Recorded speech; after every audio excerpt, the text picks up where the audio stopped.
하나님 말씀은 신약성경 누가복음 24장 28절에서 35절까지입니다. 신약성경 140쪽에 있습니다. 우리 같이 한 목소리로 함께 읽겠습니다. 그들이 가는 마을에 가까이 가매 예수는 더 가려 하는 것 같이 하시니 그들이 강권하여 이르되 우리와 함께 유하사이다. 때가 저물어 가고 날이 이미 기울었나이다 하니 이에 그들과 함께 유하러 들어가시니라. 그들과 함께 음식 잡수실 때에 떡을 가지사 축사하시고 떼어 그들에게 주시니 그들의 눈이 밝아져 그인 줄 알아보더니 예수는 그들에게 보이지 아니하시는지라. 그들이 서로 말하되 길에서 우리에게 말씀하시고 우리에게 성경을 풀어주실 때에 우리 속에서 마음이 뜨겁지 아니하더냐 하고 곧 그때로 일어나 예루살렘에 돌아가 보니 11 제자 및 그들과 함께한 자들이 모여 있어 말하기를 주께서 과연 살아나시고 시몬에게 보이셨다 하는지라. 두 사람도 길에서 된 일과 예수께서 떡을 떼심으로 자기들에게 알려주신 것을 말하더라. 아멘. 잠시 기도합니다. 하나님의 말씀이 참으로 진리요 생명의 말씀인 것을 믿습니다. 이것이 단순한 이야기이거나 사람의 지식이 아니요 천지를 창조하신 하나님의 말씀인 줄 믿사오니 오늘 저희들에게 주시는 이 말씀으로 태초에 하나님께서 이 세상을 창조하셨던 것처럼 예배에 참여한 모든 이들의 인생을 재창조하시는 놀라운 구원의 은혜를 경험하게 하옵소서.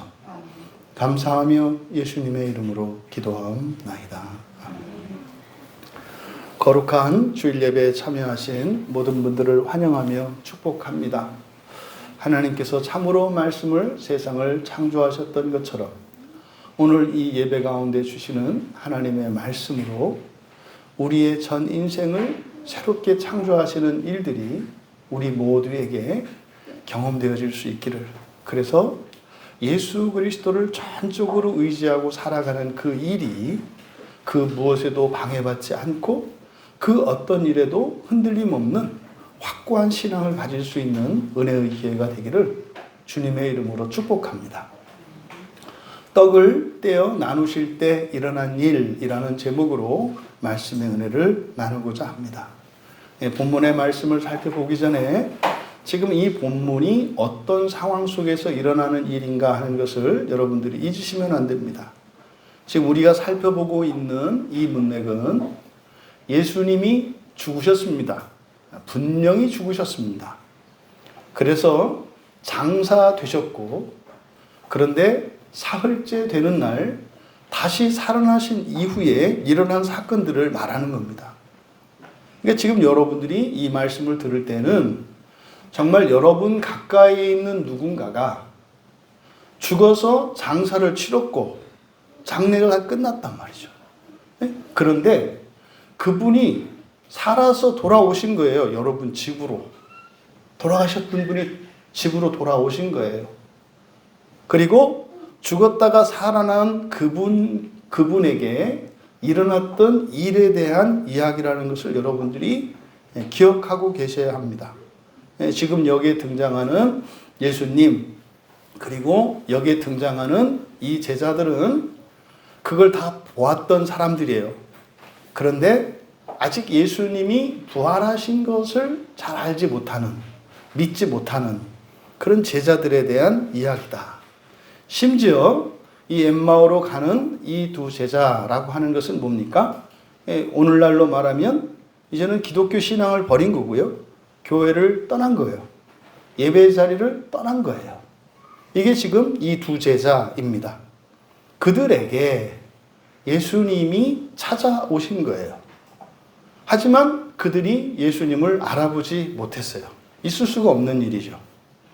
그것은 신비로운 것 같지만 그런 겁니다. 원래 그런 겁니다. 여러분들이 오늘 교회에 나온 것 자체가 기적이고 특별한 은혜가 있는 겁니다. 내가 오늘 교회 가는 것이 나에게 유익이 되고, 내가 오늘 교회 가서 예배당에 앉아 있으면 하나님이 그것을 보시고 기뻐하신다고 하는 그 믿음이 놀라운 겁니다. 놀라운 겁니다. 지금 여기에 등장하는 이 두 제자는 어쩌면 자신의 직업과 재산과 모든 것을 다 버리고, 심지어는 자신의 안전과 직업과 모든 것을 버리고 예수님을 따라왔던 사람일 가능성이 많아요. 그랬던 사람들인데도 지금 이 순간은 이전에 예수님을 믿고 따라다녔던 그것을 이제 회의하고 있어요. 후회하고 있어요. 헛된 일이라고 생각하고 있어요. 네, 지금 이런 정황에서 이 문맥을 우리가 살펴보는 겁니다. 이제 그랬던 그들에게 예수님이 찾아오셔서 구약 성경에 있는 메시아, 그 메시아에 대한 구약 성경에 있는 내용들을 하나하나 가르쳐 주시면서 설명을 해 주신 거예요.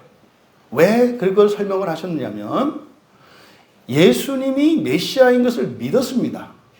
왜냐하면 예수님이 그런 능력으로 죽은 자를 살리시고 병을 고치고 귀신을 쫓아내는 일들을 보았을 때 틀림없이 그분은 메시아라고 믿었습니다. 그래서 자신들이 믿고 따르는 그 일이 아주 잘한 일이며 가치 있는 일이고 그것이 영광스럽고 자신들에게 소망이 되는 일이라고 믿었습니다. 그래서 이런저런 어려움과 핍박과 반대에도 불구하고 예수님을 따라다녔던 겁니다. 왜요? 예수님께서 내 인생을 영광스럽게 해주실 것이라는 것을, 비록 지금은 좀 힘들고 가난하고 고달플지라도, 내가 좀 능력이 없을지라도 하나님께서, 그 메시아께서 나를 온전케 해주시고 나의 모든 슬픔과 나의 모든 고통과 답답함과 억울함과 이런 연약함을 완전히 해결해 주시고 자유롭게 하시고 존귀케 하시고 영광스럽게 하실 거라는 것을 믿고, 그거 하나를 믿고 예수님을 따라다녔습니다. 그런데 십자가에서 죽어버렸어요. 사기당한 거예요. 사기당한 거예요. 예수님을 믿고 따라가면 될 줄 알았어요. 될 줄 알았어요. 그런데요, 죽어버렸어요. 그러면 지금까지 내가 교회를 다니고 기도하고 말씀을 따라 살고 설교를 듣고 또 내가 하고 싶은 대로 살지 않고 하나님의 말씀에 감시를 받으며 인내하고 살았던 지금까지의 모든 삶, 이것이 다 헛수고가 돼버린 거예요. 이런 제자들입니다. 그랬기 때문에 예수님께서는 원래 이미 구약 성경에 이런 내용이 기록되어 있었다. 너희들이 보지 않았던 것이고 보았어도 알지 못했던 것이다 라는 것을 설명을 해 주신 거예요. 그래서 이 엠마오라고 하는 이 마을, 이 엠마오라고 하는 그 마을의 의미는 지옥을 상징한다 그랬어요. 예루살렘을 떠나서 엠마오로 간다라고 하는 것은 이제 신앙을 버리고 생명을 버리고 멸망을 향해서 가는 거라고 그랬어요. 예, 그랬던 그들에게 이제 예수님께서 성경 말씀에 기록된 메시아에 관한, 다시 말해서 고난받는 메시아죠. 고난받는 메시아. 그리스도인이라는 것은 항상 번영하고 성공하고 뜻하는 대로 되는 것이 아니라 그리스도인의 삶은 반드시 고난과 함께 있어야 한다는 것을 메시아에 대한 예언을 통해서 가르쳐 주신 거예요. 세상 사람들은 그것을 불행이라고 하고 세상 사람들은 그것을 실패라고 하는데 하나님께서는, 성경에서는 그것은 이 세상이 아니라 이 세상을 초월하는 하나님 나라의 열매를 맺기 위한 의미 있고 가치 있는 기간이고 가장 소중한 것이라고 우리에게 가르쳐 주시는 거예요. 예루살렘을 떠나 엠마오로 가는 이 사람들은 바로 오늘날 교회를 다니는 사람들 중에 자기가 원하는 대로 일이 되지 않을 때, 또 자신이 생각하기에 고통스럽고 불행하다고 생각하는 일들이 예기치 않게 일어났을 때, 그때가 이 엠마오 제자들이 생각하는 것처럼 예수님이 죽었다고 생각하는 거예요. 그래서 그때 신앙생활을 게을리하고 예배의 자리를 떠나고 그리스도를 부인하는 일들이 일어나요. 이게 엠마오로 가는 두 제자의 실존입니다. 그래서 예수님께서 엠마오 제자에게 가르쳐 주신 이 말씀은 오늘날을 살아가는 그리스도인들에게 그리스도인의 삶 속에 일어나는 모든 고난과 불행이라고 하는 것은 영광스러운 것임을 가르쳐 주고, 그런 불행과 고난 뒤에는 하나님께서 예비하신 놀라운 영광스러운 삶이 있다는 것을 가르쳐 주신 거예요. 이렇게 예수님께서 말씀을 가르쳐 주시는 동안 이제 28절에 왔습니다. 그들이 가는 마을에 가까이 가매. 그들이 가는 마을이 엠마오입니다. 예수님이 더 가려 하는 것 같이 하셨다. 이제 그 세번역 성경을 보면은 더 가시려고 하는 척했다. 이 말도 안 되는 망발과 같이 번역을 해놨어요. 예수님이 그런 거죠. 밤길에 이렇게 가는데 어딘가 들어가야 되는데 그런 거죠. 죽었다 살아나셨으니 돈 한 푼 없지 않겠어요? 그래서 또 이렇게 그러면은 흔히 말로 누구 도움을 받아서 신세를 져야 되는데 이게 영 체면이 말이 안 되는 거죠. 그래서 마치 도움받지 않고 그냥 그 밤길로 더 가려고 하는 척 했다는 거죠. 내심 뭐 했다는 겁니까? 붙잡아 주기를 바랬다는 거죠. 어떻게 이런 식으로 생각을 합니까? 예? 그러니까 인간적으로는 저는 충분히 공감이 돼요. 저도 그렇게 하거든요. 이게 속으로는 좀 이렇게 도움을 받아야 되지만 그걸 대놓고 또 그러면 이게 또 양반 체면에 그럴 수는 없잖아요. 물에 빠져 죽어도 개구리 헤엄은 안 치는 거고, 비에 홀딱 젖더라도 경망스럽게 뛰지 않고 말이죠. 아무 이렇게 영향받지 않는 것처럼 점잖게 팔자걸음을 걸어야 되는 게 군자의 도리다라고 배운 사람이 속내를 들킬 수 없잖아요. 그거 아니죠. 이거는요, 예수님이 더 가려고 하시는 것 같았다라고 하는 것은 실제로 그런 거죠. 실제로. 그러니까 여기서 예수님이 더 가려고 하는 것 같이 하셨다라고 하는 이 말의 의미는요, 예수님이 그들에게 오셔서 동행하신 목적을 다 이루신 것을 의미하고 가르쳐 줄 거 다 가르쳐 줬다 이 말이죠. 그러니까요, 이제 예수님은 다른 곳으로 가셔야 된다는 거죠. 또 하나는 그들과 목적지가 달랐다는 사실을 가르쳐 줘요. 그러니까 예수님이 오셨다가 길을 더 가려고 하는 것은 이 두 가지 사실을 우리에게 가르쳐 준다. 이어 29절에 그들이 강권했다 그럽니다. 그들이 강권해서 예수님을 안으로 초대한 거죠. 그러니까 저희들이 밥값 낼게요. 저희들이 식사 대접할게요. 지금 밤도 이렇게 깊어지는데 어디를 더 가려고 합니까? 저희들과 함께 오십시오. 그런데 여기서 강권하여 예수님을 초대했다라고 하는 이 말을 통해서 나타내는 것은 뭡니까? 한사코 예수님이 부인하시고 거절하는 일이 있었던 거예요. 근데 끝까지 이들이 예수님을 놓지 않았던 거죠. 그러니까 지금 간단하게 이렇게 표현했습니다마는 예수님은 절대로 그들과 함께 더 이상 머무르려 하지 않으셨다는 거예요. 근데 이들이 끝까지 예수님을 더 붙잡았다는 거죠. 이유가 있지 않겠습니까? 그러면 29절에서 우리가 알 수 있는 내용은요, 이 두 사람이 어떤 사람인가를 알 수 있는데, 첫째로는 율법에 따라 나그네를 대접하려고 하는 종교적으로 신실한 사람인 것을 알 수 있어요. 유대교인들에게 있어서 나그네나 고아나 과부들을 돕지 않는 일은 지옥 가는 일입니다. 그러니까 이 가난한 사람들을 구제하고 어려운 형편에 처해 있는 사람들을 돕지 않는 일은 이것은 굉장히 위험하고 어리석은 일이에요.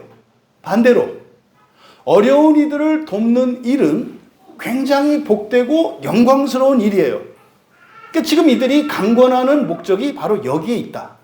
그러니까요, 이 두 사람은 비록 지금 예루살렘을 떠나 엠마오로 신앙을 버리고 세상으로 교회를 떠나서 이제 이 세상 길로 떠나갔지만 여전히 그러함에도 그들은 종교적인 사람이었고 율법에 순종하는 사람이었다는 사실을 여기서 가르쳐 주는 거죠. 또 한편으로는 인간적으로 따뜻한 사람들인 것을 알 수 있죠. 그냥 단지 율법을 지키는 정도였다면 뭐 한두 번 이렇게 권하는 정도로 끝나지 않겠습니까? 그런데요, 끝까지 인간적으로 그 밤길을 계속 가려고 하는 예수님의 그 어려움과 위험을 알았기 때문에 끝까지 예수님을 도우려고 하는 아주 따뜻한 그 인간애를 가지고 있는 그런 사람들인 것을 우리가 알 수 있습니다. 그런데 여기서 우리가 착안해야 되는 것은 예수님이 친히 구약 성경에 나타난 메시아에 대한 예수님 자신에 대한 모든 지식들과 심지어 메시아를 통해서 예수님을 통해서 주시려고 하는 구원이 무엇인지를 가르쳐 주셨음에도 불구하고 여전히 그들은 예수님을 나그네로 보고 있다는 사실이에요. 나그네로 보고 있다는 사실이에요. 인간적으로는요, 훌륭한 사람들이에요. 종교적으로도 흠이 없는 사람이에요. 그런데 안타까운 것은 뭐예요? 주님을 알아보지 못한다는 거예요. 도움이 필요한 나그네로 인식한다는 거예요. 여러분, 이것을 기억하셔야 합니다. 이들이 주님을 알아보지 못했다는 게 무슨 뜻입니까? 주님을 알아보지 못했다는 것은요, 주님의 뜻이 무엇인지, 또 주님이 주시는 그 구원의 핵심이 부활이라는 것, 또 영생이 무엇인지, 이것을 모른다는 의미죠. 이런 의미로 볼 때, 오늘날 교회에서 예배를 드리고 최소한 교회에 예배에 참석하고 교인이라 불리는 이 사람들을 객관적으로 우리가 놓고 보았을 때 과연 그들이 주님을 알아보고 있는가? 라고 하는 질문 앞에 우리가 선뜻 네라고 대답하기에는 주저함이 있습니다. 너무나 많은 그리스도인들이 주님을 알아보지 못합니다. 주님을 알아보지 못하는 것은 현재적인 의미로는 기독교가 뭔지 모른다고요. 자기 인생을 이해하지 못한다고요. 자기의 실존이 무엇인지 모른다고요. 왜 내가 이 주일에 교회 나와서 이 시간에 하나님을 예배해야 하고 주 중에 살아갈 때에 왜 내가 그리스도인인 것을 잊지 않고 그 신앙인으로서 부끄럽지 않게 살고자 왜 몸부림쳐야 하는지를 모른다는 거예요. 여러분, 이거는요, 지식의 정도나 나이가 많고 적거나 남녀, 시대, 민족 이것을 초월하는 겁니다. 7살짜리 꼬마 아이도 주님을 알아볼 수 있어요. 50이 되고 60이 된 세계의 최고의 지식인도 주님을 알아보지 못할 수 있어요. 교회 안에서 이렇게 성직을 맡고 있는 목사 자신도 주님을 알아보지 못할 수도 있어요. 근데 오늘 처음으로 교회라는 데 나와서 도대체 알아들을 수 없는, 도대체 이상한 방식으로 예배를 드리고 있는 그 예배당에 참여한 그 어떤 사람도 처음부터 예수님을 알아볼 수 있어요. 여러분이 기억하셔야 합니다. 대부분의 사람들은 기독교를 모르고 성경에서 가르쳐주는 구원을 잘못 알고 있다는 사실을 여러분들이 기억하셔야 돼요. 이거는 광야교회 교인들은 다 알고 다른 교회 교인들은 모른다 이 얘기하는 게 아니에요. 그 얘기하는 게 아니에요. 주님을 알아본다, 알아보지 못한다 라고 하는 이 부분, 다시 말해서 기독교 신앙에 대한 성경에서 우리에게 주시는 구원에 대한 이 복음을 내가 정확하고 분명하게 알고 있는가를 여러분 스스로 점검해 보시고 확인해 봐야 한다고 얘기를 하는 거예요. 만약에 그렇지 않으면요, 언제든지 떠날 수 있다니까요. 언제든지 여러분들은 실망할 수 있다니까요. 또 속았다. 이럴 줄 알았어. 여러분, 어쨌든 그들이 율법을 지켰고 따뜻한 인간애를 가진 그것이 그들에게는 참 복되었습니다. 왜요? 주님의 말씀을 듣고도 아직 이들이 주님을 알아보지 못하는 상태에서 주님을 놓지 않았기 때문에 그래요. 그는 율법을 붙들었고 그 따뜻한 인정 때문에 그들에게는 그것이 큰 복이 된 거죠.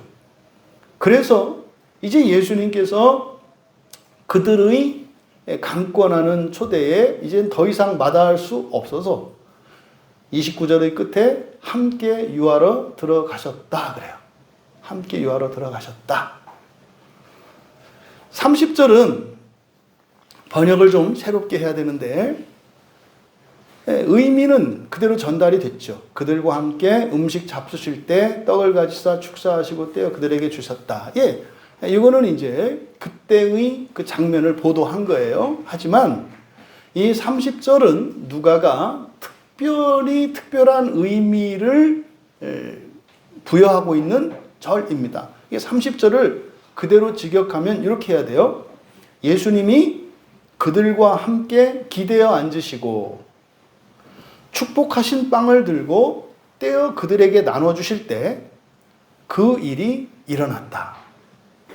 이렇게 해야 돼요. 그러니까 지금 30절은요, 아주 어떤 중요한 사건이 일어났다는 거예요. 중요한 일이 일어났다는 거예요.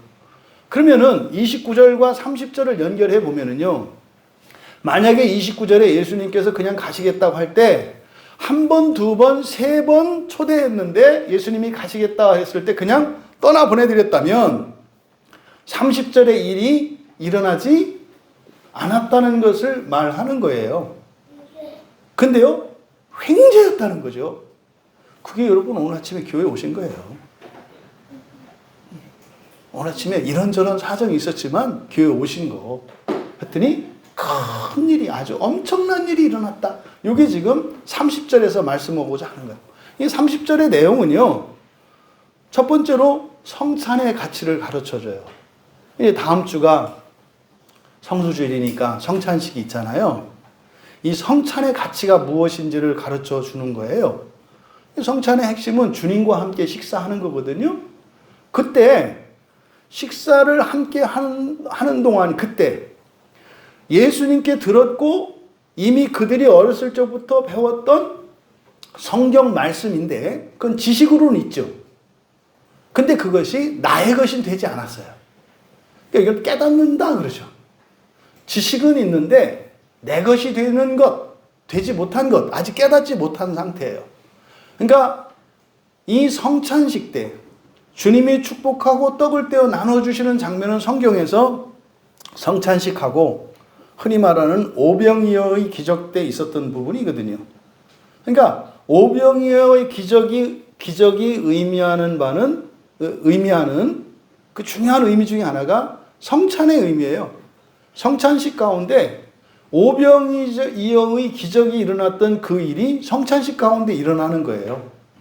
또 예수님께서 제자들에게 최후의 만찬을 하시면서 이것을 기념하라고 하셨잖아요. 이 성찬식을 통해서 일어나는 효과, 그것이 무엇인지를 누가가 가르쳐 주는데 어떤 일이 일어난다는 거예요? 배워서 알고 하지만 그게 믿어지거나 깨달아지지 않는 이런 하나님의 말씀과 진리들이 깨달아지는 일이 그때 일어난다는 거예요. 흔히 말하는 머리로만 알던 지식이 가슴으로 내려오고 나의 존재가 된다는 말이죠. 이게 성찬식 때 일어난다는 거예요. 또 30절에서 또 말씀하는 것은 뭐예요? 특별한 사건이 일어난 것을 강조하고 있는 거예요. 특별한 사건이 일어난 거예요. 특별한 사건. 누구에게? 엠마오로 가던 그 두 제자에게 특별한 사건이 일어났어요. 그 특별한 사건이 뭐냐? 이제 31절에서 밝히고 있습니다. 그 특별한 사건이 두 가지 사건이었음을 31절에서 가르쳐줘요. 첫 번째로는 그들의 눈이 밝아져서 주님을 알아본 거예요. 그들의 눈이 밝아져서 주님을 알아본 거예요. 여러분, 눈이 밝아졌고요. 여기서 주님을 알아보았다 그러는데 여기에는 알다라고 하는 기노스코 앞에 에피라는 말을 붙였어요. 그래서 알다, 보다, 듣다 이런 말들의 앞에 에피라는 말이 붙으면 정확히 이렇게 이해하시면 돼요. 정확하게 알게 되었다. 이 기노스코라고 하는 것은 경험적으로 아는 거예요. 1차적으로. 그런데 에피기노스코 그랬으니까 정확하게 예수님을 알아보게 된 거예요. 그러니까 지금 단순히 그 자리에서 이제 몰라봤던 주님을 알아보았다는 것만 이야기한 것이 아니라 예수님과 함께 살았던 지난날의 예수님과의 그 삶에 대한 기억들 있잖아요. 그 기억들의 의미, 그 사건, 그 말씀, 이것들의 의미를 정확하게 알게 되었다는 것을 의미해요. 이게 첫 번째 일어난 특별한 사건이에요. 드디어 제자들의 눈이 밝아져서 기독교가 뭔지, 구원이 뭔지, 내가 교회에 왜 나오는지, 내가 왜 이 가정을 이루어서 내가 이런 남자와 이런 여자와 이런 자식들과 이런 부모와 왜 함께 살고 있는지, 또 내 인생에 일어난 이러저러한 사건들이 무슨 의미인지를 분명히 확실하게 알게 되었다는 거예요. 이런 일들이 오늘 이 자리에서 여러분 모두에게 일어나기를 축복합니다. 여러분이 여러분 인생을 이해할 수 있다면 주님의 인생을 이해하고 있다는 증거예요. 확실히 알고 있다는 증거예요. 주님이 왜 이 세상에 오셨고 왜 주님이 그렇게 사셨는지를 확실히 알게 되면 내가 지금까지 살아왔던 모든 것도 이해되고 여러분 주변에 있는 이들의 모든 행동과 또 여러분 인생에 일어났던 모든 사건들을 확실히 알 수 있게 됩니다. 그러면 인생이요, 분명해집니다. 분명해져요. 내가 무엇을 해야 할지, 무엇을 하지 말아야 할지 알게 되고, 내가 할 수 있는 것과 할 수 없는 것을 알게 돼요. 그래서 할 수 있는 것은 하고, 할 수 없는 것은 할 수 있도록 도움을 구하며 살아가게 돼요. 그게 인생 다예요. 그 가운데서 하나님의 도우시는 일들을 경험하게 되고, 또 그 가운데에서 여러 가지 내가 가지고 있었던 오류들을 발견하고 착각들이 무엇이었는지를 깨닫는 일들이 일어나요. 그래서 점점 예수님을 닮아가는 일들이 모든 그리스도인들에게 일어나는 거예요. 여러분, 두 번째로 일어난 사건. 먼저 그거보다 지금 누가가 이 엠마오로 가던 두 사람들이 회개한 이야기를 기록한 거거든요. 이 31절에 눈이 밝아졌고 확실히 알아보게 되었다라고 하는 이것은 지성적인 회개를 의미합니다. 우리가 회개를 이야기할 때 회개라는 것은 반성이 아닙니다. 회개라고 하는 것은요, 생각이 달라지는 거고요. 그것에 대한 감정이 달라지는 거고요. 그것에 대한 의지가 달라지는 겁니다. 회개는 그냥 뭐 잘못했어요 인정하는 이런 게 아니에요. 내가 나에게 해가 되는 일을 더 이상 하지 않게 되는 것, 나에게 해로운 것을 더 이상 좋아하고 기뻐하지 않게 되는 것, 나에게 해로운 것을 더 이상 하지 않게 되는 것, 이게 회개예요. 그래서 이 회개는 전 인격적으로 일어나게 되는데, 과거에 내가 옳다고 내렸던 판단했던 그것이 잘못된 판단이라는 것을 알게 돼요. 그러니까 옳고 그름이 기준이 달라진다 이 말이에요. 두 번째로 내 감정이 과거에는 기뻐하고 즐거워하던 이 감정이 바뀌어서 괴로워하고 싫어하게 돼요. 이게 감정의 변화입니다. 그리고 의지의 변화는요, 하기 싫었던 것을, 할 수 없었던 것을 하게 되는 일이 일어나요. 이게 회개예요, 회개. 단순히 뭐 용서해 주세요, 이게 지금 완전히 잘못된 회개 개념이에요. 이게 로마 캐톨릭으로 인한 거거든요. 로마 캐톨릭이 가지고 있는 이 죄와 회개가 있는 것은 법정이에요. 하나님이 판사예요. 그래서요, 이제 벌을 얼마나 줄 건지 하나님이 이 망치를 붙들고 있는 거예요. 그래서 회개는 뭐예요? 용서해 주세요 이렇게 하는 거예요. 한 번만 봐주세요. 이걸 회개라고 생각해요. 그래서 그 신부들은 누구예요? 변호사예요, 변호사. 그래서 변호사 찾아가가지고 사실 있었던 일을 쭉 얘기하는 거 아니에요? 그럼 그 변호사가 그 얘기를 듣고 판사님한테 잘해서 죄를 감면하는, 이게 천주교에서 가지고 있는 이런 신앙관이에요. 그러다 보니까 회개라고 하는 게 뭐예요? 변호사 찾아가서 말하는 걸 회개라고 생각해요. 그 신부에게 찾아가서 이실직고 하는 거예요. 제가 지난주 이러이러한 죄를 범했습니다. 그러니까 사건 기록, 조서 쓰는 거죠, 조서.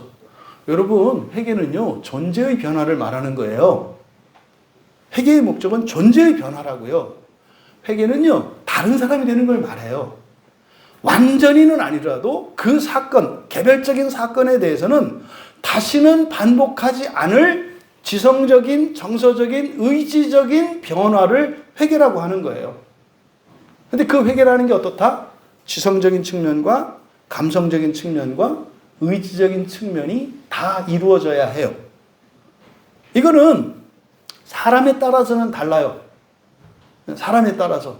어떤 사람들은 지성이 좀 강한 사람들은 지성적인 회개로 먼저 시작되고, 감성이 좀 강한 사람들은, 어떤 사람들은 감성으로 먼저 시작이 되고, 어떤 사람은 의지로 시작되고, 개인마다 달라요. 하지만 이것을 우리가 일반화시켜서 이야기할 때는 지정의의 순서로 말하죠. 그럼 지금 엠마오 제자에게, 엠마오의 제자가 어떤 상태였어요? 엠마오로 가는 두 제자의 상태가 신앙을 버렸다고요. 신앙을 버리고 떠나던 사람들이라고요. 그 사람들에게 회개가 일어난 것을 누가가 이야기하려고 하는 것인데, 사실 이 본문 안에서 함축되어 있는 많은 의미들이 있어요. 하지만 초점은 이들의 회개예요. 이들의 회개. 그래서 여기서 첫 번째, 눈이 밝아지고 예수님을 정확히 알아보게 되었다라고 하는 것은 바로 회개의 지성적인 측면, 지성적 회개를 나타낸다. 그러자 또 하나 놀라운 사건이 있어요. 예수님이 그들로부터 사라졌다는 거예요. 네, 사라졌다. 예수님이 그들에게 보이지 않았다. 이게 뭐예요? 뿅 하고 사라진 거예요. 여러분 보세요. 우리 민재가 이렇게 있는데 갑자기 민재가 한번 사라져 볼래? 민재야? 혹 사라진 거예요. 네? 그런데 의자 밑으로 사라진 게 아니라 이 공간에서 사라진 거예요. 이 공간에서. 여러분 이거 엄청 놀란 일 아니에요? 근데 여러분 이 본문 읽을 때 그게 놀라시던가요? 그러니까 여러분들이 보통 분들이 아니어서 어지간해서는 감동도 안 하고 끔찍도 안 해요. 아니 어떻게 같이 밥 먹고 이야기하다가 푹 하고 사라졌는데 그거에 어떻게 놀라지 않느냐 이 말이에요. 왜 궁금해하지 않느냐 이 말이에요. 왜 그래요? 지성이 마비돼서 그래요.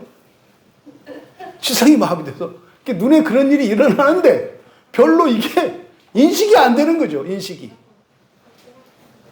엄청난 사건이잖아요. 그래서 여기에 여러 가지 뭐 해석을 부여할 수 있는데 보세요. 더 이상 설명 안 하잖아요. 이거는 누가가 의도적으로 이적이 일어나는 거잖아요. 이적 현상이잖아요. 어떻게 몸을 가진 예수님이 순간적으로 말하자면 공간 이동을 하신 거잖아요. 에?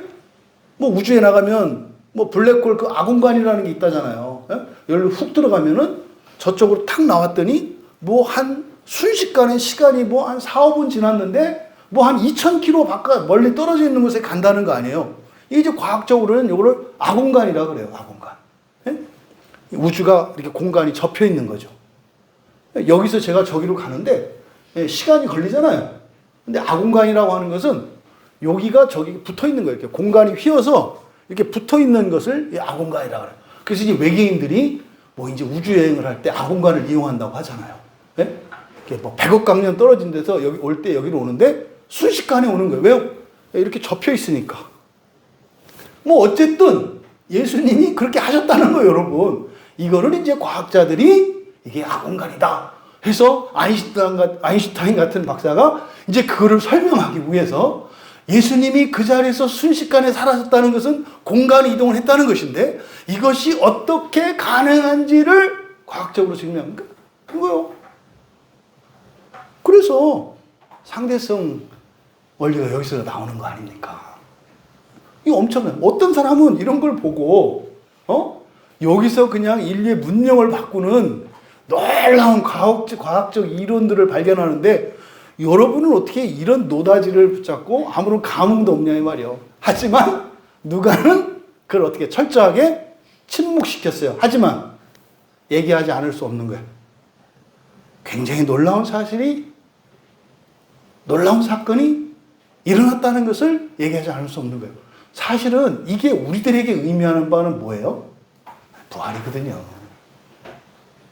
부활이거든요. 순식간에 말입니다. 순식간에 다른 존재가 되고 다른 공간에 위치해요. 여러분들이 부활하는 순간은요. 부활하자마자 여러분들은 하나님의 나라에 가거든요. 이거는 단순한 거리가 아니라 시공을 초월하는 차원을 초월하는 공간이에요.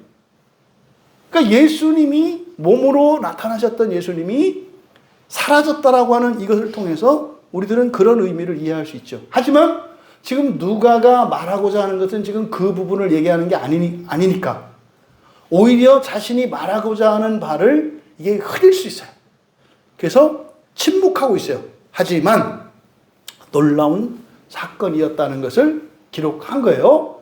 그래서 사실은 뒤에 이어지는 제자들의 반응에 관심을 집중시키기 위해서 사실은 이들이 예수님을 알아본 것보다 예수님이 사라진 일이 더 놀라운 일이고 더 의미 있는 일이잖아요. 사람들에게는. 그런데 누가는 제자들에게 관심을 집중시키고 있어요. 이게 32절에 그들이 서로 말하되, 사실은 여기 만말에 생략된 거잖아요. 얼마나 놀랬겠어요, 이들이. 밥 먹다 말고, 더군다나 유대인들의 앞에서 식사하시는 장면, 함께 음식 잡수실 때라고 하는 것은 비스듬히 기대서 먹잖아요. 뭐 우리나라처럼 뭐 식탁에 있든지 앉아 있든지 그러면은 잠깐 고개 돌릴 때 일어나서라도 갈 수라도 있잖아요. 근데 이 사람들은 밥 먹을 때 어떻게 해요? 옆으로 누워서 먹어요. 금방 이렇게 도망갈 수가 없어요. 그러니까 누워있는 상태에서 확 사라진 거거든요. 얼마나 놀랬겠냐고요. 그러니까 그 얘기들이 요 안에는 있죠. 근데 생략했죠. 그리고 바로 32절로 넘어갑니다. 그들이 서로 말하되, 이거는 뭐예요? 그들이 각성이에요. 각성이라는 것은 깨닫지 못했던 것을 이제 깨닫게 된 거죠. 그러면서 함께 주님과 걸어오면서 있었던 일을 생각하는 거예요. 32절에서. 그러니까 그때 길에서 우리에게 말씀하시고 성경을 풀어주실 때 우리 속에서 마음이 뜨거웠다. 이거는 누군가가 둘 중에 하나가 얘기를 했겠죠. 뭐 예수님이 순식간에 딱 사라지고 나니까 이게 뭐 뭔 일인가 난리가 났을 거 아니에요. 이게 뭐냐, 어떤 일이냐 막 두려워하기도 하고 그랬을 거 아니에요. 근데 제자 중에 하나가 그 얘기를 한 거죠.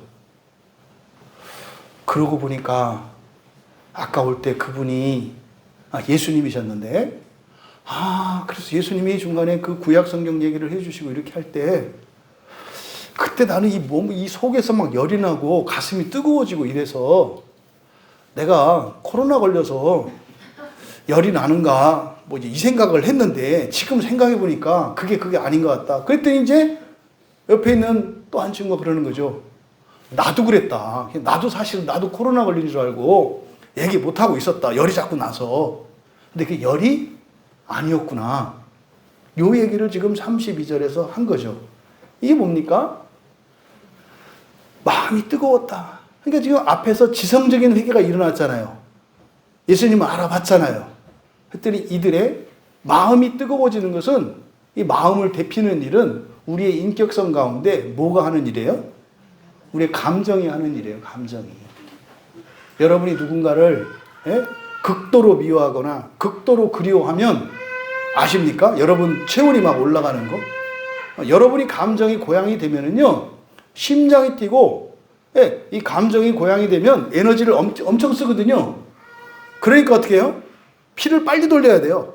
근데 심장 박동수가 막 커지는 거예요. 그래서 막 돌리니까 마찰열로 인해 가지고 어떻게 돼요? 몸이 체온이 올라가는 거예요. 이게 막 올라가는 거, 이렇게 체온이. 그래서 이 뜨겁게 하는 이것은 감성이거든요. 감성. 그러니까 지금 여기서 이들의 마음이 뜨거워졌다라고 하는 것은 지금 느끼고 있죠. 느끼고 있죠. 이게 뭡니까? 회개의 감성적인 측면이에요. 그때 우리의 감성이 움직이고 있었구나. 근데 우리는 이렇게 차갑게 하는 이성적인 지식에만 이렇게 관심을 두다 보니까, 아이고, 이 양반 말도 많네. 아는 것도 많네. 쉬지도 않고 계속 말하네. 그런데 또 신기하네. 어떻게 이렇게 잘 알지? 이성적으로만 받아들였던 거죠. 근데 안에서 막 뜨거웠던 건 뭐예요? 이들이 가지고 있는 인격성이 안에 있는 이 감성이 영향을 받는 거죠. 이렇게. 그거였구나. 그래서 이 감성적인 회개를 나타낸다. 32절은. 그랬더니 33절에 곧 그때로, 밑줄을 치세요. 곧 그때로. 곧 그대로라고 하는 것, 곧 그때로라고 하는 것은요, 즉각적으로 이런 뜻이에요. 즉각적으로. 그 즉시. 조금도 망설이지도 않고 동시에 이런 뜻이에요. 동시에. 즉각적으로. 그러니까 지성적인 회개와 감성적인 회개가 일어나자마자 그 즉시 이렇게 얘기를 하는 거예요. 곧 그때로 즉시 일어났다. 여러분, 이들이 지금 밥 먹는 중인 거 아시죠? 식사하던 중이었어요. 그리고 때가 언제요? 지금 깊은 밤이에요. 유대인들의 보통 식사는 상당히 길어요. 두세 시간, 보통 뭐 2시간 이상 식사 시간이 그렇게 된단 말이에요. 그러니까 상당히 밤이 깊었어요. 근데요, 밥 먹다 말고 깊은 밤에 그들이 떠나왔던 예루살렘으로 돌아갔대요. 이게 박수 쳐야 돼요, 이렇게. 이게 회복된 걸 말하는 거예요. 완전한 회복. 떠나왔던 예루살렘으로 다시 돌아간 거예요. 여러분, 여기서 말입니다. 이들이 즉각적으로 돌아갔어요. 이게 가능할까요? 가능할 수도 있어요. 왜? 이렇게 했으니까. 근데 보세요. 33절에 곧, 그러니까 즉각적으로 일어나서 예루살렘으로 돌아갔다. 좋아요. 좋아요. 근데 가서 11제자 및 그들과 함께한 자들이 모여 있었다 그랬어요. 여러분의 입장이 돼서 생각해 보세요. 여러분이 만약에 교회를 떠났어요. 여기서 신앙생활 하다가 떠났다고요. 이거 뭐가 좀 되는 줄 알았더니 뭐 아무것도 없어. 이러고 교회를 떠났어요. 이렇게 떠났어요. 그랬는데 깨닫게 된 거예요. 그리고 그때 광야교회에서 신앙생활 할 때 하나님이 주셨던 은혜들과 그게 뭔지 이제 알게 된 거예요. 교회 다시 오기 쉬워요? 이 상황이에요. 엠마오로 가던 두 제자는요, 떠날 때 곱게 안 떠났어요. 분명히 확신을 갖고 떠났기 때문에 주장을 하고 설득하고 갔을 거예요. 아마 글로바가 그 주범인 것 같아. 이름을 써놓은 거 보니까. 그 중에 한 사람 말 들어서 데리고 나온 거 아니에요. 그랬는데 다시 오는 일이 어때요? 굉장히 어려운 일이에요, 여러분. 굉장히 어려운 일이에요. 그렇지 않아요?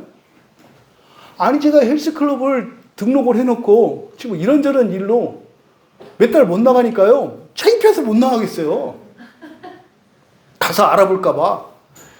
그래서 옷을 바꿔 입고 나갈까? 여러분, 내가 이렇게 마음을 먹고 떠났거나 또 어떤 사정이 있어서 가지 못했던 자리에 다시 돌아가는 일은요, 결코 쉬운 일 아니에요. 굉장히 어려운 일이에요. 어떻게 이게 가능했을까요? 이 사람의 목표는 딱 하나이기 때문에 그래요. 예수님을 따라갔고요. 그리고 이제 예수님을 알아본 것을 통해서 내가 왜 예수님을 따라다녔고 내가 왜 기독교인이 되었는지 분명한 목표를 회복한 거죠. 여러분이 교회 다니는 목표는요, 딱 하나예요. 부활이거든요. 부활 위해서 다니시는 거예요. 근데 그 부활이라는 게 먼 훗날 일어나는 게 아니라 현재적으로도 그 부활이 일어나죠. 현재적인 부활. 현재적인 부활이 일어나요. 이걸 네 글자로 뭐라고 할까요? 현재적인 부활을 위해서, 현재적인 부활. 이걸 네 글자로, 이걸 마음기경이라고 하는 거예요. 현재적인 부활. 마음이 기경되면 현재적으로 내 본성이 바뀌어요. 이게 현재적인 부활, 이게 마음기경이라니까요. 그러니까 왜 창피하지 않았겠으며 또 사람들의 냉대와 이것이 왜 두렵지 않았겠으며 그게 왜 없었겠어요. 그런데요, 부활이라고 하는 분명한 목표를 이 사람들이 갖게 되었기 때문에 그 자리로 간 거예요. 또 반대로 맞이하는 그 제자들을 한번 봅시다.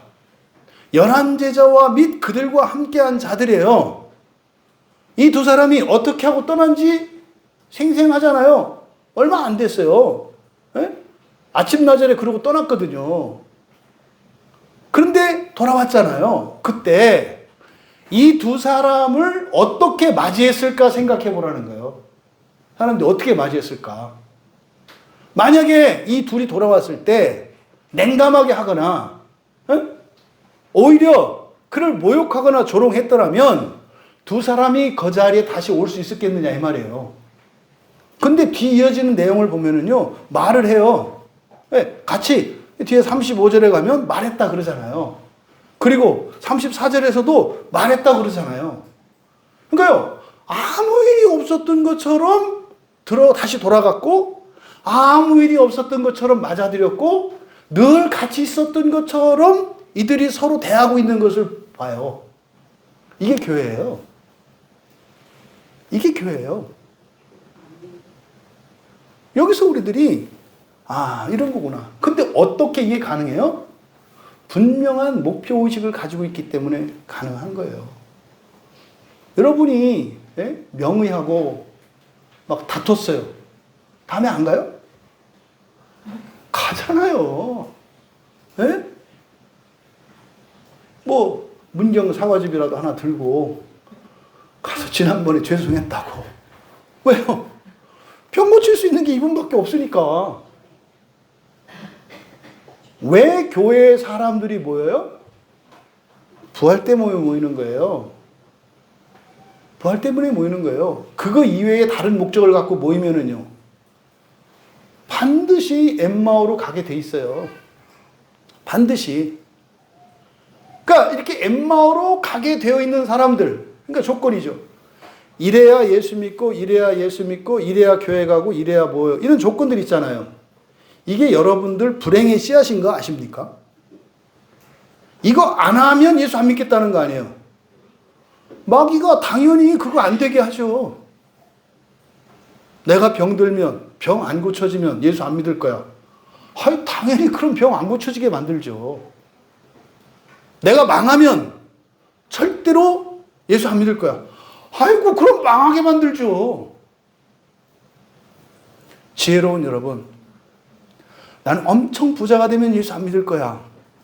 그래서 마귀를 속이시는 여러분들 되시기 바랍니다. 그리고 나서 내가 안 믿을 줄 알았지. 이렇게 해서 마귀를 괴롭게 합니다. 이런 지혜로운 여러분들 되시길 바라요. 근데 여러분 속에 이게 있어요. 이게 엠마오로 가게 되는 이유거든요. 내가 원하는 대로 안 되면, 내가 절대 싫어하는 일이 일어나면 떠나겠다. 반드시 일어납니다. 반드시 일어납니다. 그래서 여러분들이 신앙생활에 갖다 붙인 여러 가지 조건들은 인생의 폭탄이고 불행의 씨앗들이에요. 다 시한폭탄이에요. 언제 터질지 몰라요. 이거 안 해주기만 해봐라. 당연히 안 된다니까요. 하나님이 안 해주시는 게 아니에요. 하나님이 해주시는 것을 어떻게 막을 수 있겠어요? 마귀가 할 수 있는 일은 뭐예요? 지연시키는 것 뿐이에요. 지연시키는 것 뿐이에요. 지연될 때 거기에 이자가 달러 이자다. 그러니까 지연시키는 거 너무 억울하게 생각하지 마라. 그래서 나중에는 결국은 마귀가 당한다니까요. 하지만 우리들 안에 그런 조건, 부활이 아닌 다른 어떤 조건을 가져다가 여러분들이 신앙생활을 하는 이유로 삼고 조건으로 삼는다면 사실상 그것 때문에 그리스도인의 인생에 많은 불행한 일들이 일어나는 거예요. 그게 사라지면은요, 불행이 일어날 수가 없어요. 불행한 일들이.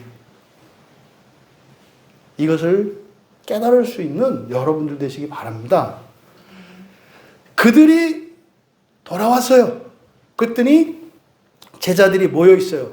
근데 여러분, 여기서 대조해 보세요. 떠나갔다가 돌아온 두 사람과 그 자리에 있던 사람들. 이게 이제 말하자면 이런 거죠. 이제 우리 교회로 말하면 그냥 그래도 그냥 뭐 이러니 교회 지켰던 거예요. 지켰던 사람이 있어요. 이 두 사람은 떠났다가 다시 돌아온 사람이에요. 근데 떠났다가 다시 돌아오기까지 그건 굉장히 위험한 거잖아요. 떠나는 것 자체는 굉장히 위험한 일이에요.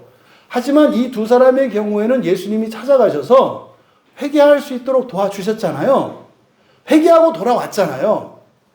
그러니까 떠났다가 돌아왔지만 이들은 온전히 회개했어요.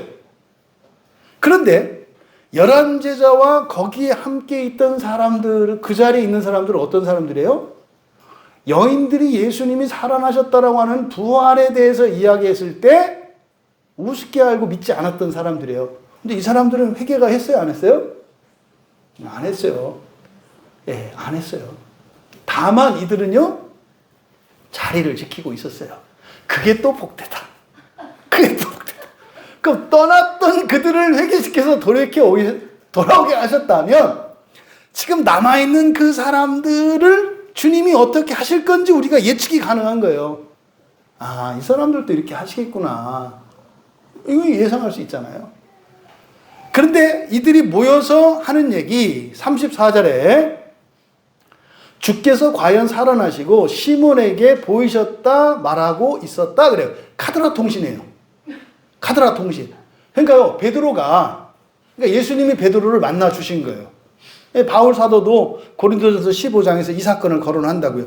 구체적으로 성경에서 따로 베드로를 찾아온 사건이 성경에서는 이렇게 구체적으로 이렇게 기록되어 있지는 않아요. 근데 여기서 보니까 그 얘기를 한 거예요. 따로 예수님이 베드로를 만나 주신 거예요. 근데 누가복음에서 베드로는 그때 여인들의 이야기를 듣고 무덤으로 달려간 유일한 사람이었죠.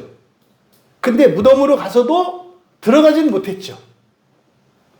그랬던 베드로를 돌아오는 중에 어떻게 해요? 혼자 집으로 돌아갔다고 되어 있지만 집으로 돌아간 게 아니라 자기가 혼자 고민하는 거였다고 그랬잖아요. 그때 예수님이 베드로에게 나타나셨구나라는 것을 우리가 유추할 수 있어요. 그러니까 그 얘기를 지금 하고 있는 거예요. 그런데 그들은 그냥 다 카드라 통신이에요. 카드라 통신.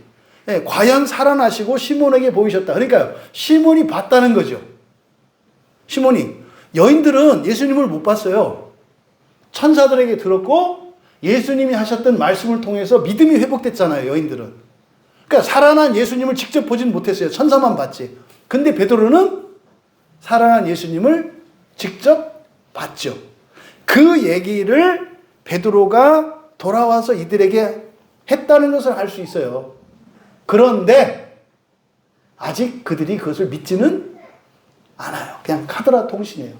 그러니까 여인들이 왔을 때처럼 여인들이 무덤에서 돌아와서 천사들의 말을 듣고 돌아와서 그들에게 전했던 그 여인들과 마찬가지로 베드로도 또 다시 와서 내가 이마저마해서 이랬는데 나는 직접 예수님을 만났어라고 이야기를 한 거죠. 그때 그 자리에 있었던 제자들의 반응은 여전히 똑같았던 거예요. 안 믿어지는 거예요. 안 믿어지는 거예요. 이게 이제 여러분들이 누군가가 간증하잖아요, 이렇게. 그럼, 와, 하는데, 참 말 잘한다. 껴다 붙이기도 참 잘한다. 어떻게 그걸 그렇게 갖다 껴다 붙이냐, 뭐. 요런 상태인 거예요, 지금 이 사람들이. 그런데, 그런 거죠. 이어서 35절에, 그러니까 힘을 얻은 거예요, 이 두 사람이. 베드로가 그 얘기를 하니까. 그러면 이 두 사람이 뭐라 했어요? 우리도 봤어요죠. 우리도 봤어요. 우리도 예수님을 봤어요. 얘기를 한 거죠. 맞장구를 치는 거죠. 그러니까 베드로가 혼자 외롭게 예수님을 보았던 얘기를 하고 있었을 거고요. 그 자리에 이 두 사람이 와서 합세를 하는 거죠. 우리도 주님을 만났다고. 맞아요, 맞아요. 우리도 주님을 봤어요. 그러면서 길에서 된 일과 예수께서 떡을 떼심으로 자기들에게 알려주신 것을 말하더라. 그동안에 있는 거죠. 처음엔 우리도 예수님을 몰라봤는데요. 이렇게 해서 같이 떡을 떼고 이렇게 할 때 예수님인 것을 알게 되었어요. 이제 이게 지금 이들이 뭐 하는 거예요? 지금 이게 간증이죠. 기독교의 간증이 이거예요, 여러분. 오늘날 기독교의 간증이 매우 잘못되어 있거든요. 기독교의 간증이 뭐냐면요. 구원의 지식을 이전보다 더욱 분명히 깨달아 알게 된 것을 전하는 게 간증이에요.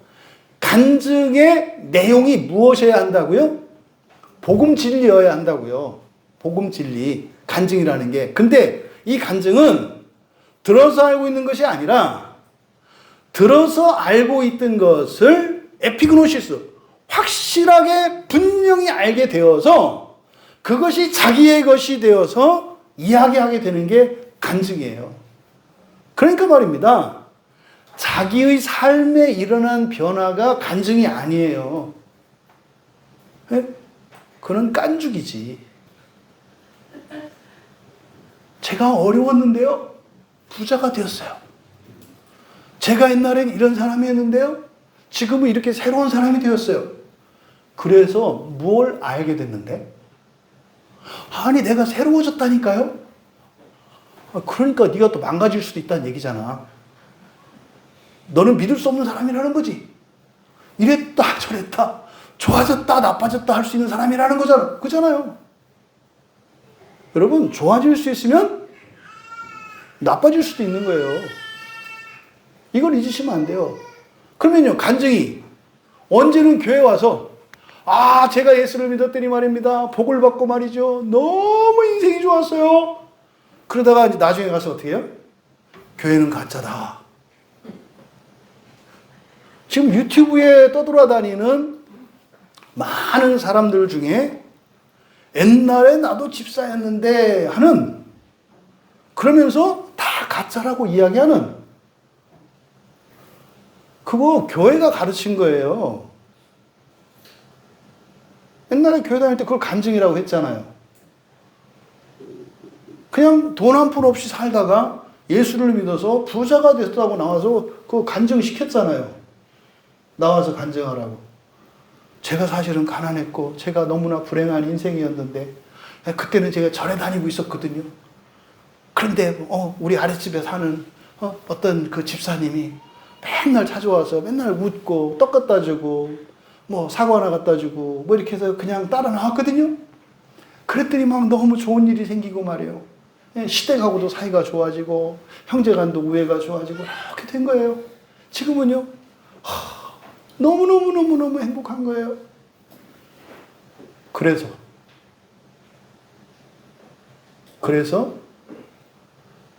그리스도에 대해서, 기독교의 복음 진리에 대해서 새롭고 온전하고 정확하게 알게 된 것이 뭐냐. 이 결론을 맺으셔야 돼요.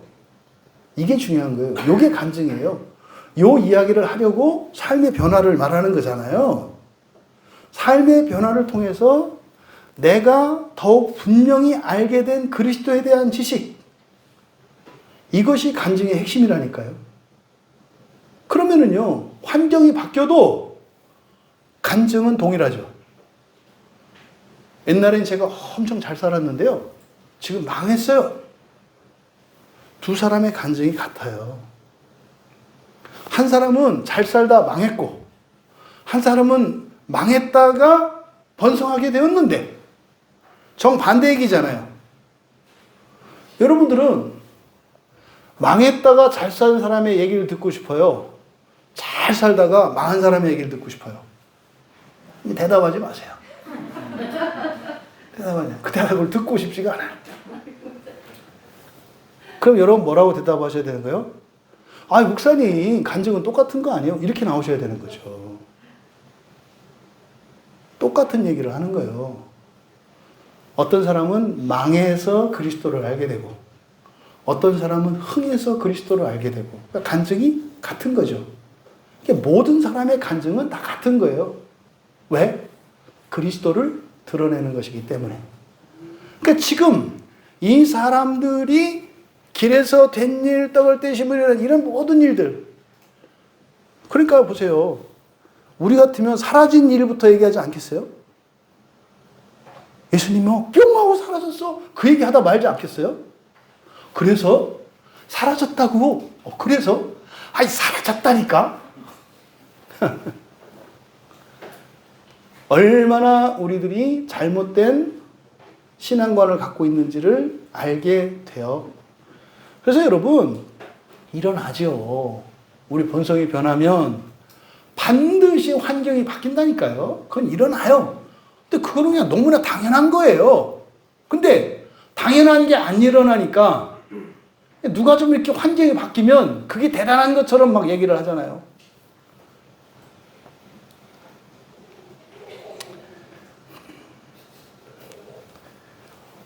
말씀을 정리합니다. 여러분들의 삶에 고백되어지는 간증의 핵심은 그리스도를 아는 참 지식이에요. 여러분의 삶 속에 좋은 일만 일어나기를 바랍니다. 정말로. 그런데 좋은 일이 일어났는데 그것을 통해서 여러분들이 그리스도에 대한 지식에 진전이 없고 변화가 없다면 불행한 일입니다. 불행한 일이에요. 그건 복이 아니에요. 엠마오로 가던 제자들은 그리스도를 확실히 알고 있지 못했기 때문에 예수님이 십자가에서 죽으셨을 때 목표를 잃어버렸어요. 그래서 예수님을 떠났다고요. 예수님을 믿지 않았기 때문이 아니에요. 믿음이 없어서가 아니에요. 요즘에 아주 믿음 천국인데요. 교회 안에서 그냥 갖다 붙이는 게 믿음이잖아요. 믿음으로 얘기하면은요, 교회 밖에 있는 사람들이 더 믿음이 강해요. 예수가 하나님 아니라는 것을, 예수가 하나님이라는 것을 믿는 여러분의 믿음과 예수가 하나님이 아니라는 것을 믿는 세상 사람들의 믿음, 누가 더 강할 것 같아요? 아니, 바깥에 많으니까 저 사람들이 더 강한 거예요. 믿음 갖고 자랑하지 마요. 그러니까 사기치는 거죠, 교회에서. 저 사람들이 믿는 건 믿음이 아니고 우리들이 믿는 것만 믿음이다. 아니, 그딴 게 어디 있어요. 밥을 먹든 고기를 먹든 배설물로 돼서 나오는 건 다 똑같지. 믿음 하지 마세요. 이 믿음은 무엇에 기초해야 돼요? 그리스도에 대한 바른 지식에 기초해야 되는 거예요. 바른 지식에. 그래서 여러분의 지난 한 주의 삶 속에서 일어났던 많은 일들이 있잖아요. 일주일의 삶을 허락하신 이유, 그리고 여러분 지난 일주일의 삶의 열매, 그리스도에 대한 참 지식을 아는 거예요. 그리스도에 대한 참 지식을 안다는 건요, 주님이 여러분을 얼마나 존귀하게 생각하는지, 주님이 여러분의 행복에 얼마나 큰 관심을 갖고 계시는지, 주님이 여러분을 얼마나 사랑하시는지, 눈동자와 같이 여러분들을 아끼시고 소중히 여기신다고 하는 우리를 향한 앞으로의 계획들, 지난날 우리의 삶 속에 함께 하시며 도우셨던 그리스도에 대한 이러한 참 지식들, 이런 것들을 여러분들이 아셔야 돼요. 그렇지 않으면 언제든지 주님을 떠날 수 있어요. 이게 얼마나 무서운 건지 아시잖아요. 진짜 저도요, 그냥 한 번 예수를 믿었다, 지옥 안 갔으면 좋겠어요. 진짜로요. 아니, 저는 안 그런가요? 저도 절대로 교회 다니는 사람들은 지옥 안 갔으면 좋겠어요. 저도 억만번 이거는 저도 소원이에요, 그게. 근데 성경은 그렇게 얘기 안 한다니까요. 내 마음대로 살아도 되면 저도 좋겠어요. 저도 주일 예배 깔끔하게 1시간에 끝내고, 네? 듣기 달달한 복음성가나 이런 거 부르고 앰프 짱짱하게 틀어가지고 막 들으면 그냥 마음이 그냥 무너지게 만들고, 네? 찬양팀 데려다가 그렇게 하고, 설교는 짧을수록 은혜로운 거니까 한 10분에 그냥 미쳤어요. 이게 목사들 입에서 나와요. 농담으로 있잖아요. 노예를 하거나 이렇게 할 때 이게 뭐예요? 이게 다 사실은 거짓 감정이고 거짓말을 하는 거죠. 진심 아니거든요. 항상 무슨 행사가 있을 때, 지난주에도 목요일에 그 이제 행사가 있는데, 거기 와서 나오는 우리나라 짱짱한 목사님들이에요. 목사는 설교는 짧을수록 은혜가 있는데, 왜 벼락을 안 때리나 몰라. 그러니까 하나님이 나 같진 않으신가 봐요. 최소한 나보다는 나은 분이신 것 같아. 어떻게 목사들의 입에서 그런 얘기가 나와요? 여러분, 정말로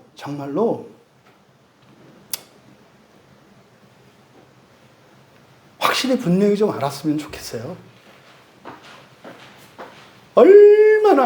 얼마나 주님이 여러분들을 생각하시고 단 한순간도 떠나지 않으시고 항상 노심초사하시고 불안감. 물론 우리가 주님에게 스릴은 드려요. 아주 딱 잠들 때 주님이 개운하실 것 같아. 오늘 하루 끝났다. 그냥 주님을 편안하게 해드릴 수 있는 여러분이 안 돼도 괜찮아요. 괜찮아요. 그렇게 쭉 사셔도 괜찮아요. 다만 그게 뭔지 알아가는 우리들이 되었으면 좋겠다. 그래서 이들이 엠마오의 제자들을 통해서 우리가 얻을 수 있는 교훈이, 예수 그리스도에 대해서 확실히 알게 되었고 이제는 확실한 목표를 갖게 되었잖아요. 그래서 신앙의 자리로 돌아왔어요. 그래서 우리가 살면서 반드시, 살아있는 동안 반드시 알아야 할 것이 있다는 것, 그리고 반드시 우리에게 사는 동안 일어나는 일이 있어야 한다는 것, 이것을 우리가 교훈 삼을 수 있기를 바랍니다. 그러면요, 우리가 반드시 알아야 되는 게 뭡니까?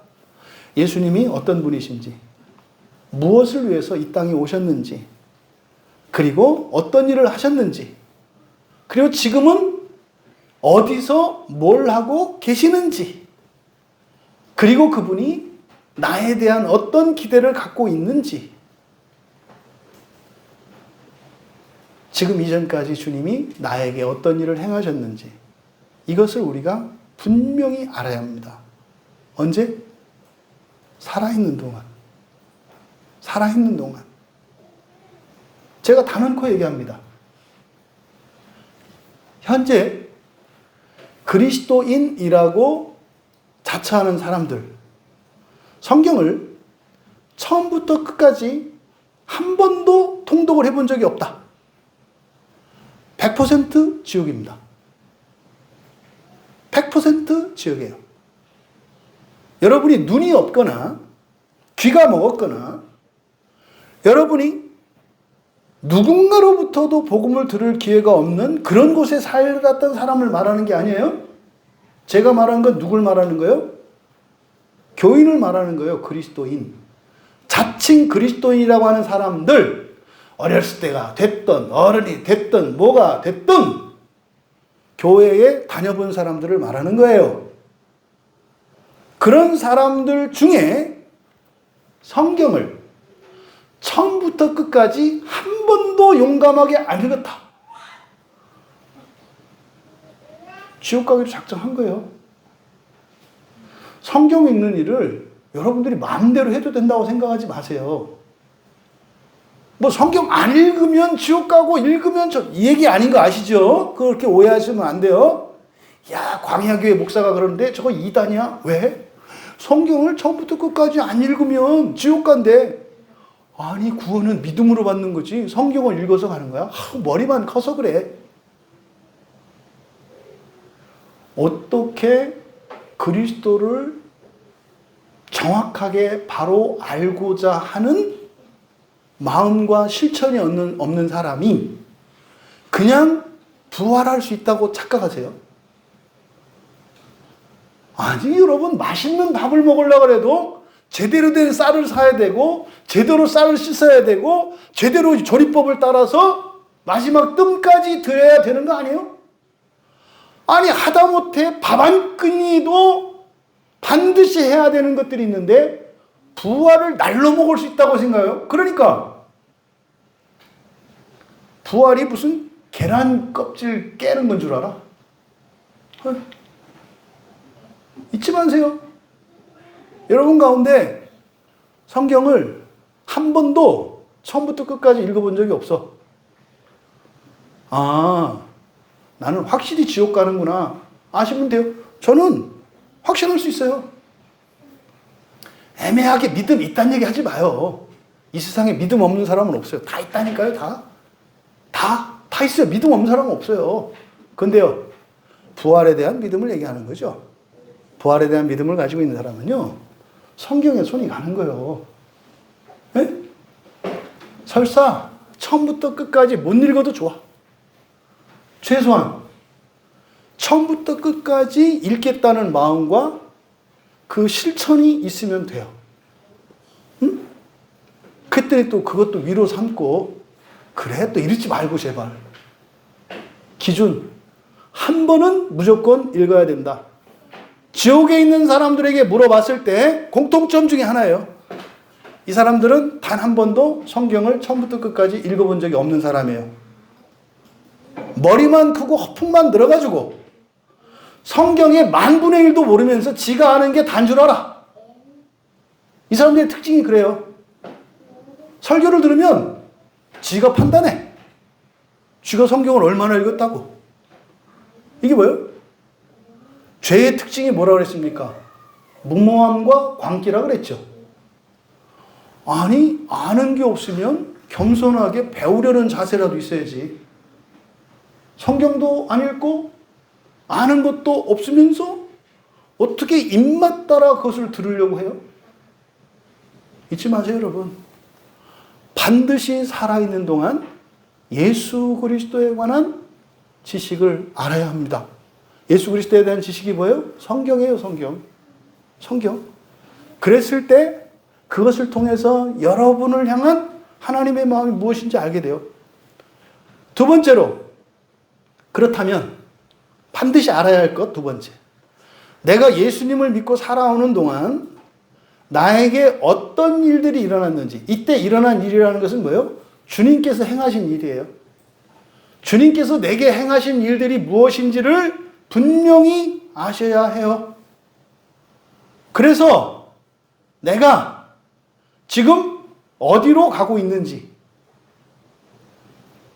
내가 앞으로 나에게 어떤 일이 일어날 것인지, 이것을 여러분들이 아셔야 해요. 여러분이 바라는 게 무엇인지 아셔야 해요. 여러분은 교회에 나오셔서 준비는 뭘 바라니? 예수님께 바라는 게 뭐야? 네가 진짜로 바라는 게 뭐야? 예수님이 너한테 뭘 해주기를 원해? 뭘 해주기를 원해, 준민아? 응? 형보다 키 크고 힘세게 해줄까? 생각만 해도 막 시원하지 않아, 마음이? 형이 앞만 세게 때려도 아프지 않고 웃을 수 있는 사람으로 만들어줄까? 뭘 원해? 여러분들은 뭘 원하세요? 무엇을 위해서 살고 계시냐 이 말이에요. 잊지 마세요. 그냥 외우세요. 그냥 세뇌되세요. 부활이에요. 부활. 부활. 일단 여러분의 지성 속에 밀어 넣으세요. 부활이에요. 부활. 이것을 여러분이 분명히 아셔야 해요.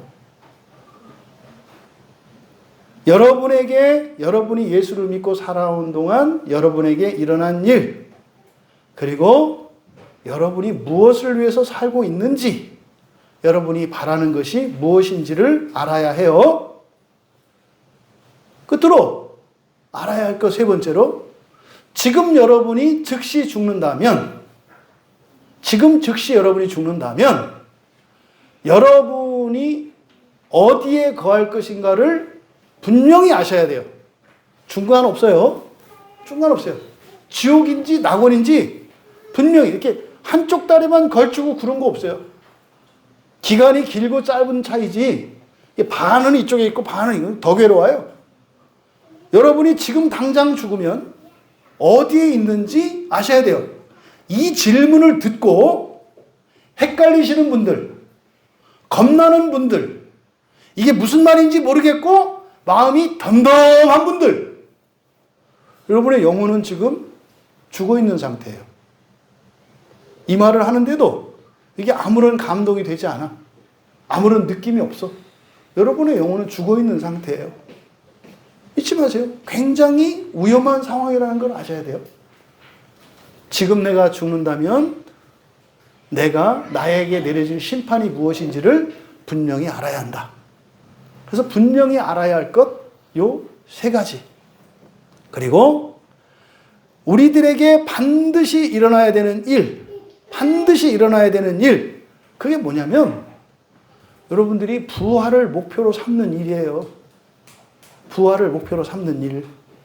그래서요, 부활의 목표를 세우고 목적의식을 갖는 일이 반드시 일어나야 돼요.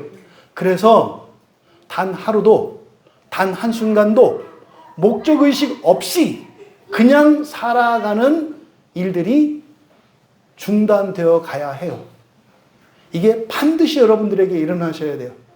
물 한 모금을 마셔도 분명한 목적의식이 있어야 하고, 물 한 모금을 마셔도 부활이라고 하는 그 목표를 향한 실천이어야 하고 생각이어야 한다고 말씀을 드리는 거예요. 여러분, 분명한 목표를 세우시고,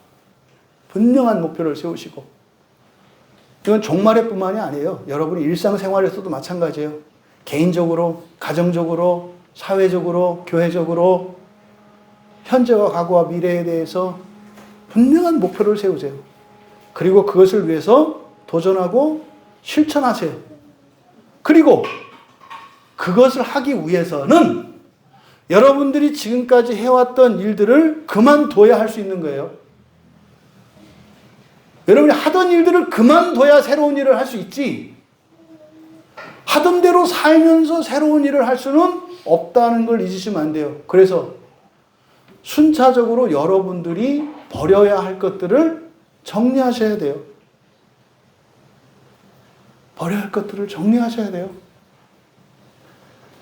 그래서 여러분들이 할 수 있는 일, 하고 싶은 일, 이것보다 부활의 목표를 위하여 목적의식을 갖고 살아갈 때 해야 할 일과 하지 말아야 할 일을 구별하고, 해야 할 것과 하지 말아야 할 것을 알고 그렇게 살고자 함에도 불구하고 그 목표를 따라 살아갈 수 있는 것과 살아갈 수 없는 것을 여러분들이 깨닫고, 할 수 있는 것에 대해서 감사하고 할 수 없는 것에 대해서 능력을 주시고 힘을 주시고 돕는 천사를 보내어 주시도록 기도하면서 살아가시기를 바랍니다.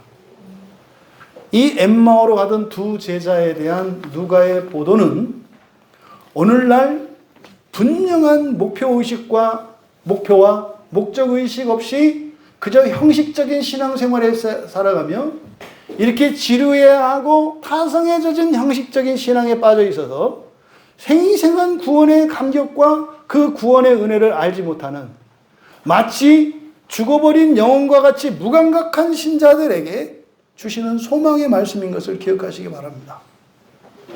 부디 여러분들의 날마다의 삶 속에 반드시 알아야 할 것을 알아가고 반드시 일어나야 할 일들이 일어나는 그 은혜가 우리 모두에게 베풀어 주기를 주님의 이름으로 축원합니다. 우리 말씀의 은혜를 생각하며 잠시 기도하는 시간을 갖습니다. 내가 예수님을 얼마만큼 알고 있는지, 예수님에 대한 지식을 내가 얼마나 가지고 있는지, 그리스도가 의미하는 게 뭔지, 중보자라는 게 뭔지, 내가 교회를 다니고 있는데 교회를 다님으로써 얻을 수 있는 유익과 약속이 무엇인지 얼마나 알고 있는지 스스로 생각을 해보세요. 그리고 결단하는 시간이 되기를 바라요. 하나님, 성경이 생명책인 것을 믿습니다. 늘 곁에 성경을 두고 성경을 가까이 하는 일이 기뻐지게 하옵소서. 또 그 말씀을 통해서 주님께서 나와 함께 동행하시며 행하셨던 그 일들을 깨달을 수 있게 하옵소서. 내가 이 세상에 온 것은 부활을 위하여 온 것임을 깨닫고, 내가 신앙생활을 하는 것은 완전한 부활을 위하여 신앙생활하고 살아가고 있는 것임을 잊지 않게 하셔서 목표를 잃어버리지 않게 하시고 그 목적의식으로 우리의 삶을 살아가게 하옵소서.